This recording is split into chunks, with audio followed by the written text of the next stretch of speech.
This is Nightly Business Report with Tyler Matheson and Sue Herrera. Trump tweet trips Boeing. The aircraft maker is caught off guard and its stock stumbles briefly after the president-elect says cancel an order for a new Air Force One. How business must adjust to a new negotiator-in-chief. The High Court speaks. In a victory for prosecutors, the Supreme Court broadens the lines for what can constitute insider trading. The biggest jobs challenge. It's not the migration of manufacturing jobs to foreign lands. It's automation and artificial intelligence that could kill not only factory jobs, but millions in the service economy as well. Those stories and more tonight on Nightly Business Report for Tuesday, December 6th. Good evening, everyone, and welcome. Boeing finds itself in the crosshairs. The world's largest aerospace company was the subject of a tweet by Donald Trump. The Dow component is the sole supplier of Air Force One, which is used to transport the President of the United States around the globe and has done so since the 1940s. But today, the president-elect had a complaint. The cost of the new Air Force One is too high, and the order should be canceled. Phil LeBeau has more on Mr. Trump's criticisms. Donald Trump is at it again. Now he's calling out Boeing, the company that's made every Air Force One and is working on the next generation of 747s that will eventually carry U.S. presidents starting in 2024. Trump tweeted, Boeing is building a brand new 747 Air Force One for future presidents, but costs are out of control, more than $4 billion. Cancel order. A few minutes later, Trump blasted Boeing again. The plane is totally out of control. It's going to be over $4 billion. It's for Air Force One program. And I think it's ridiculous. I think Boeing is doing a little bit of a number. We want Boeing to make a lot of money, but not that much money. How much will the next pair of presidential airplanes cost? The Department of Defense has budgeted $2.7 billion to be spent over the next 2 years. And that's before the 747s are even built. They cost billions of dollars because of the technology and defense capabilities built into each plane.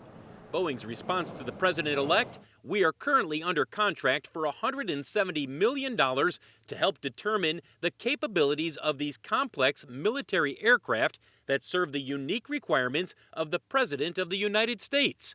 We look forward to working with the U.S. Air Force on subsequent phases of the program, allowing us to deliver the best planes for the President at the best value for the American taxpayer.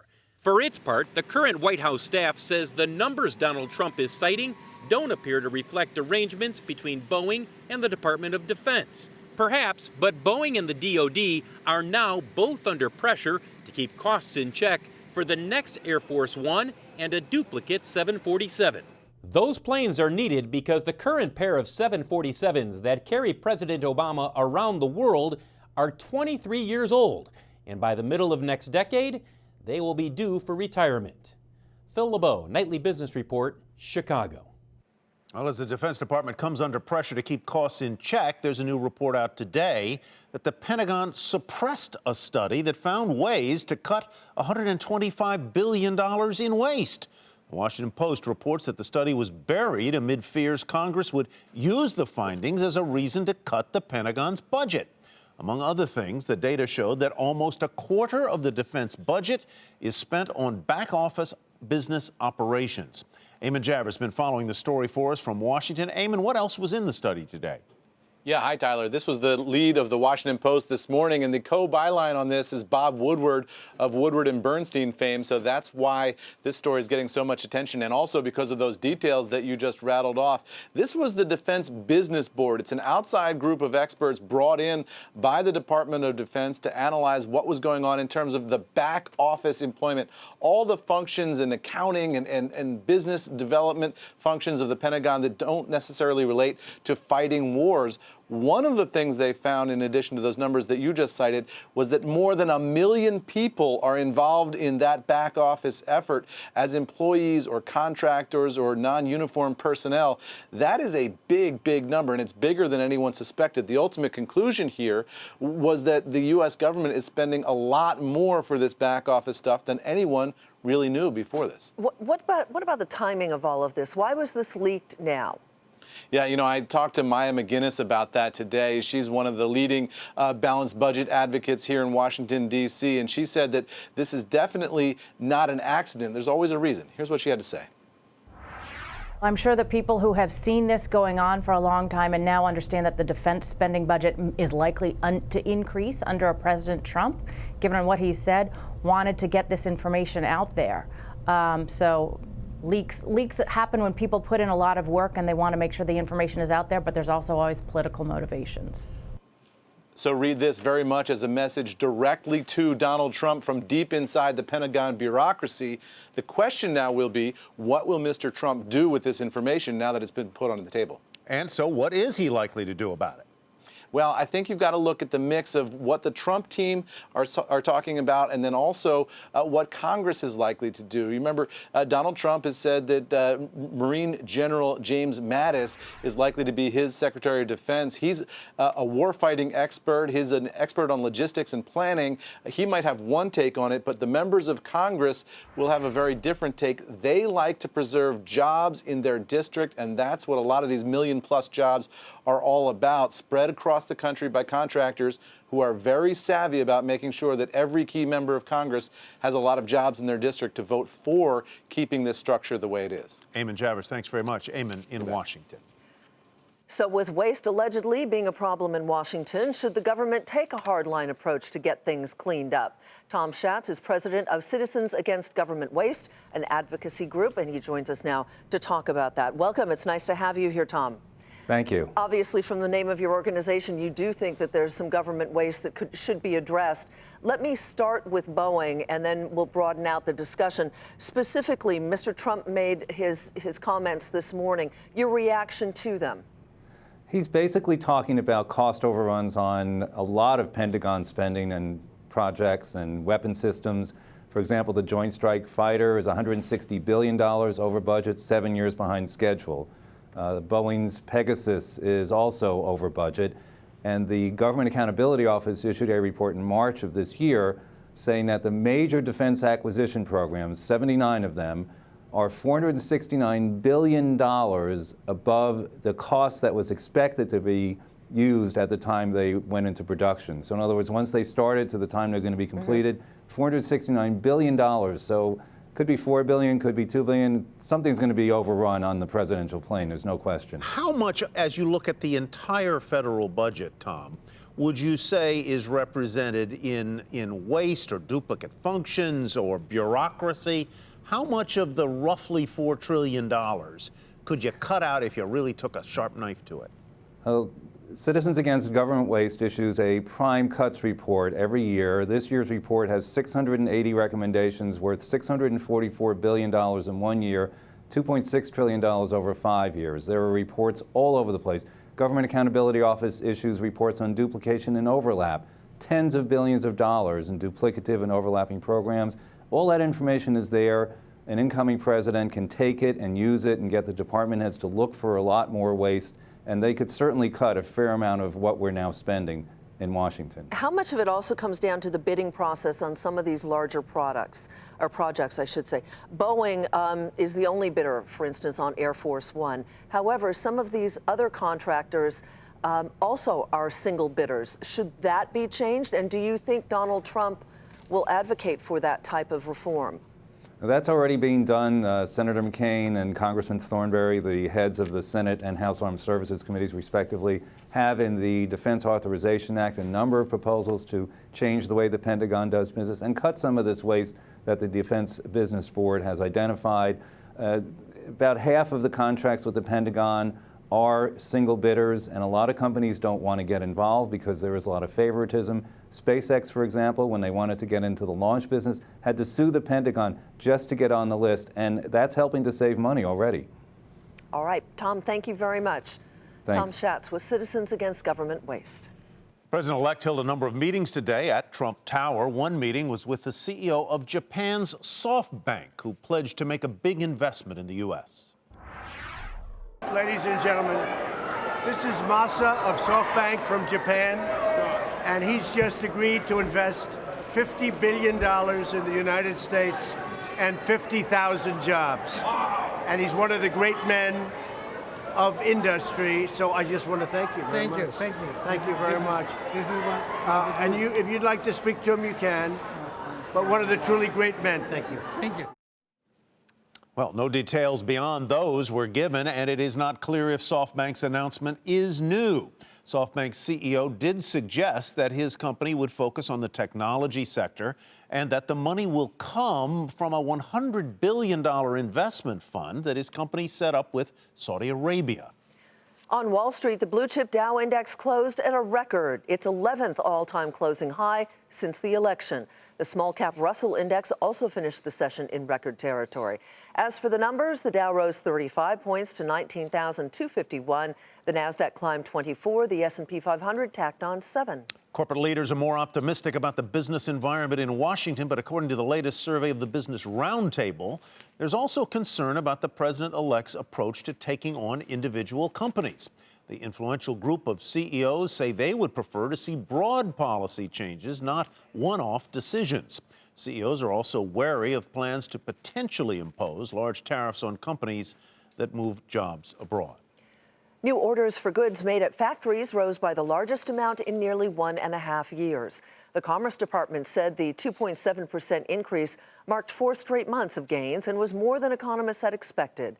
Unfilled orders at factories were also higher, ending 4 straight months of declines. Worker productivity rebounded sharply in the third quarter to its best level in 2 years, and some economists say we'll need to see more of that if the economy is to continue its expansion. Steve Leisman explains. If President-elect Donald Trump will succeed at delivering higher growth, he's going to have to boost the nation's sagging productivity. And economists warn that's no easy task.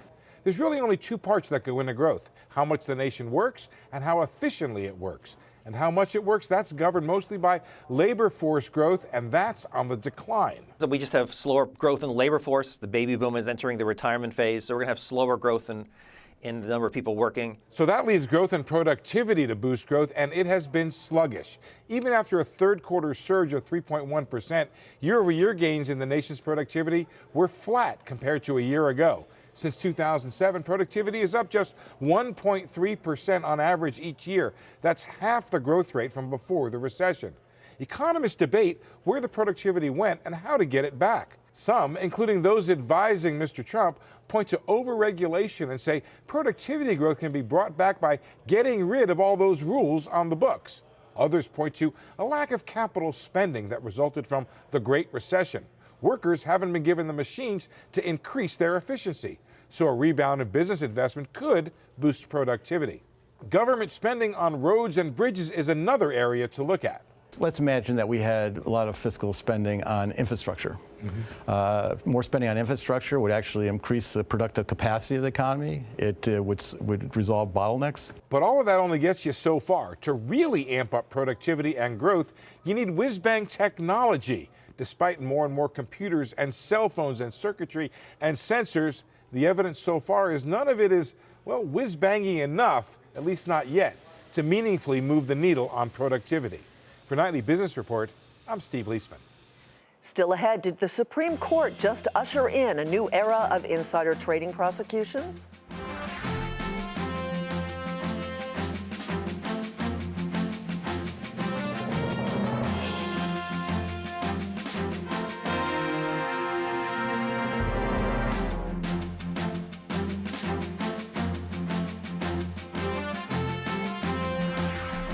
In Washington, the Supreme Court sided with Samsung in its patent fight with Apple. The justices said that Samsung's violation of Apple's smartphone design patents may involve only one component, not the entire product. That means Samsung may not have to pay hundreds of millions of dollars in penalties. A separate Supreme Court ruling will make it easier for prosecutors to bring insider trading cases. This was the court's first insider trading case in 2 decades. And as Hampton Pearson reports, the ruling was unanimous. A unanimous Supreme Court clarified the legal ground rules for prosecutors fighting insider trading on Wall Street. The justices ruled that sharing corporate secrets with friends or relatives is illegal, even if the insider providing the tip doesn't receive anything of value in return, in the process upholding a Chicago man's conviction. Lawyers on both sides of securities law enforcement say the ruling reaffirms an important historical legal standard. In all of these cases, the further down the road one gets from the original tipper, in this instance it was an investment banker tipping his brother who tipped his friend. In all the cases, the more remote you get from the original insider or temporary insider, the harder those cases are for the government to make. It's an about-face from a ruling 2 years ago when a federal appeals court in Manhattan overturned convictions for hedge fund managers Todd Newman and Anthony Chasen, saying they were too far removed from the inside information chain to be prosecuted. That ruling forced Manhattan U.S. Attorney Preet Bharara to drop some cases and put others on hold. Today, his office praised the high court decision. Quote, "In its swiftly decided opinion, the court stood up for common sense and affirmed what we've been arguing from the outset, that the law absolutely prohibits insiders from advantaging their friends and relatives at the expense of the trading public." This decision is important because I think it clarifies precisely what the Dirks decision said, what it stood for, and because it was a unanimous decision. Not only was the decision unanimous, it was speedy. The 8 justices taking just 2 months to decide the case. For Nightly Business Report, I'm Hampton Pearson in Washington. The clothing retailer Francesca's raises its outlook for the year, and that is where we begin tonight's market focus. The decision follows better than expected quarterly earnings and revenue, which were helped by a strong back-to-school shopping season and higher e-commerce sales. Shares surged nearly 29% to $20 and a penny. On the flip side, the arts and crafts chain Michaels slashed its earnings outlook for the year. After reporting a decline in quarterly same-store sales, the company added it expects comparable sales to be flat to down 1.5% in the current quarter. Shares were off almost 2% at $23.85.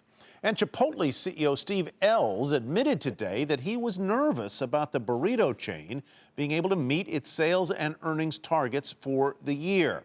During an investor conference, Ells said he was not satisfied with the rate of recovery following a norovirus outbreak that has dented Chipotle's financial results and foot traffic. Shares fell 7% to $366.37. Toll Brothers said an increase in home sales and higher average selling prices helped lift revenue above expectations. The luxury home builder saw profit fall more than expected, but still gave a strong outlook for 2017, citing positive demand trends in many regions. Shares rose nearly 5% to $31.93.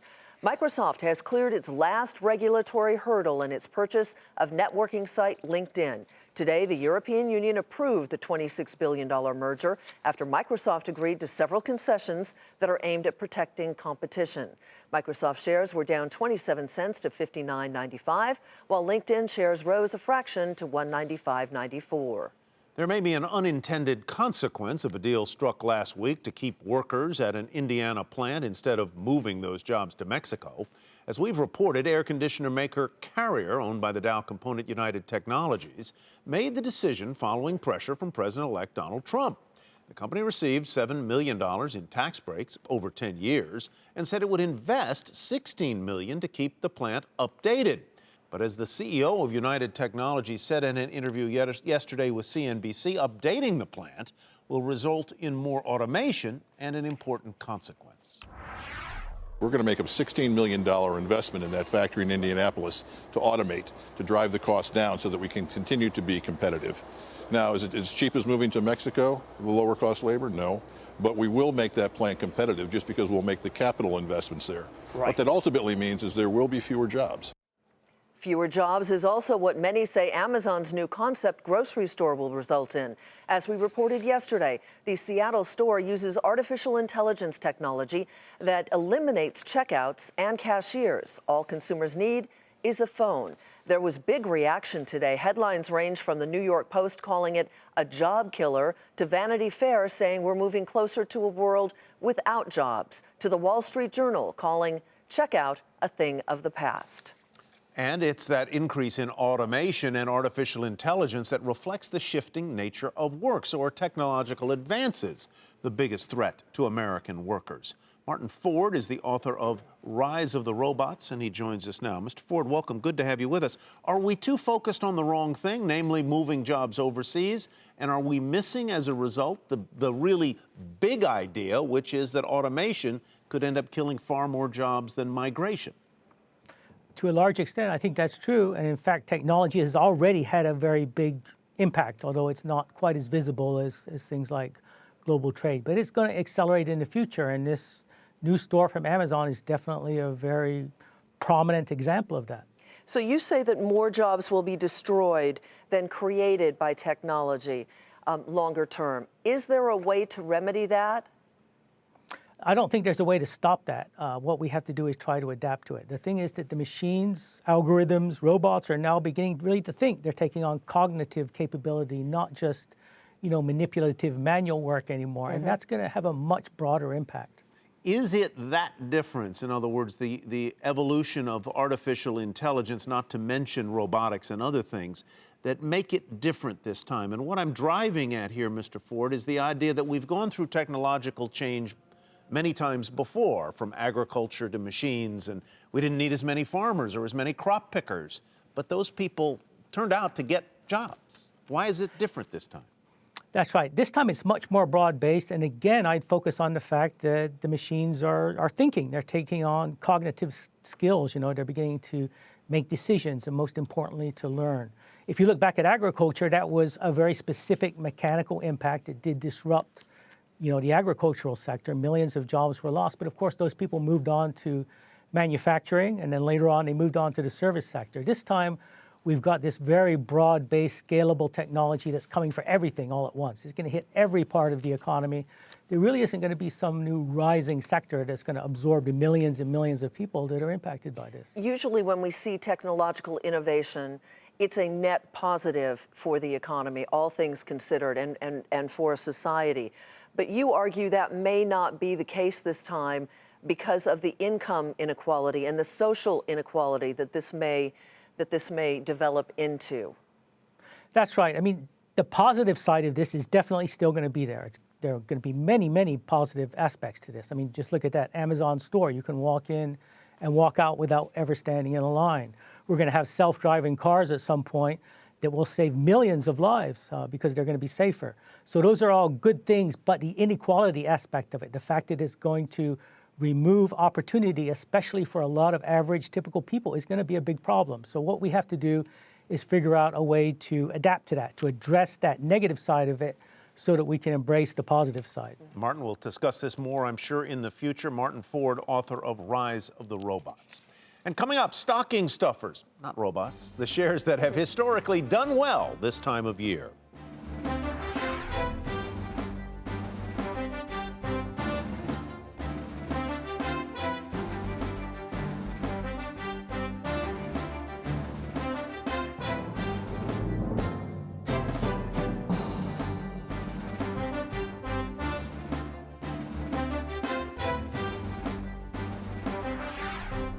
The Justice Department is reportedly investigating advertising agencies. According to the Wall Street Journal, the department is looking into whether ad agencies steered business to their in-house units over third-party firms by rigging the bidding process.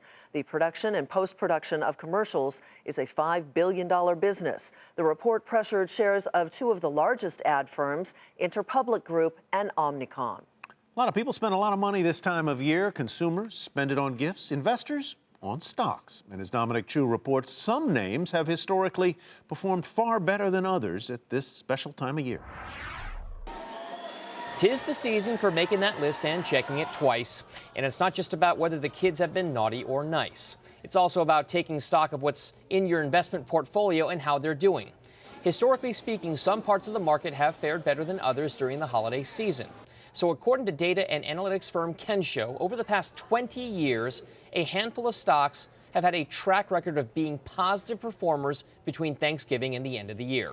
Among those S&P 500 stocks that have been nice during that span, try home improvement retailer Lowe's, which has produced positive returns 80% of the time. Also, Public Service Enterprise Group, which is a Northeast regional utility power player in the United States. It's been positive 85% of the time. And food and beverage container maker Ball Corporation. That's posted a positive holiday season return 90% of the time.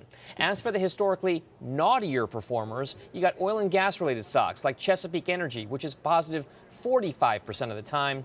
You got toy maker Hasbro, has been positive about maybe 30% of the time. And then payroll processor Paychex has been a positive trade a quarter of the time during the holiday season over the past 20 years. Now, some experts are looking at bigger themes beyond just straight stock picking. There's $3.5 trillion in fixed income products in the mutual fund industry, and everybody knows that interest rates are going to go up, and so these people are going to get crushed. When I look at the nice side is the market. You should be in the market. The amount of monies that corporations are making today, and any kind of relief out of Washington on either health care, regulations, or taxes, the stock market's going to go right through the roof. This is the time of year when you'll hear a lot about seasonal performance trends, but always remember that past performance doesn't necessarily mean the same in the future, and always keep your tolerance for risk in mind when making those financial decisions, whether it's for a seasonal trade or a longer-term investment. For Nightly Business Report, I'm Dominic Chu. You're always on the nice list. Yes, never naughty. Never naughty. Never naughty. Never. I don't know whether I want a stocking stuffer as a share of stock, though. I don't know about that. I like something a little sweeter. That does it for us on Nightly Business Report. I'm Sue Herrera. Thanks for joining us. And thanks from me as well. I'm Tyler Mathisen. Have a great evening, everybody, and we will see you back here tomorrow.